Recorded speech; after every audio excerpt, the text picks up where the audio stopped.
சொல்றேன்னா ஒரு கதை சொன்னாங்களே, ஒரு ஊர்ல 2 மான் இருந்துச்சா. சரி. ஒரு மான் திரும்ப சொல்லு, ஒரு மான் திரும்ப சொல்லாத. இந்த திரும்ப சொல்லாத மான் என்ன பண்ணுச்சான், குளத்துல தண்ணி குடிக்க போச்சான். தண்ணி குடிக்க போய் அந்த மான் இறந்து போச்சான். கேளுன்னு சொல்லட்டுமா? நீ எந்த சொல்லு. இந்த திரும்ப சொல்லாத மான் என்ன பண்ணுச்சா, செத்து போயிடுச்சான். மீதி எந்த மான் இருக்கும்? திரும்ப சொல்லு. ஒரு ஊர்ல 2 மான் இருந்துச்சான். அது 2 மான் குளத்துல தண்ணி குடிக்க போச்சான். திரும்ப சொல்லாத மான் என்ன பண்ணுச்சான், குளத்துல போய் தண்ணி குடிக்க போய் செத்து போச்சான். மீதி எந்த மான் இருக்கும்? திரும்ப சொல்லு. ஒரு ஊர்ல 2 மான் இருந்துச்சான். அந்த 2 மான் தண்ணி குடிக்க போச்சான். தண்ணி குடிக்க போகும்போது திரும்ப சொல்லு, திரும்ப சொல்லாத மான் 2 மான் போகும்போது திரும்ப சொல்லாத மான் தண்ணி குடிக்க போகும்போது இறந்து போச்சான்.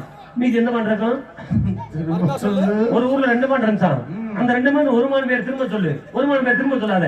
இந்த 2 மான் குளத்துக்கு தண்ணி குடிக்க போயிருக்குது. திரும்ப சொல்லாத மான் இறந்து போச்சு. மீதி எந்த மான் இருக்கும்? நாடகம் ஒண்ணுன்னு சொல்லி நீங்க உட்காந்து பாத்துக்கிட்டு மறுக்காம இந்த நாடகம்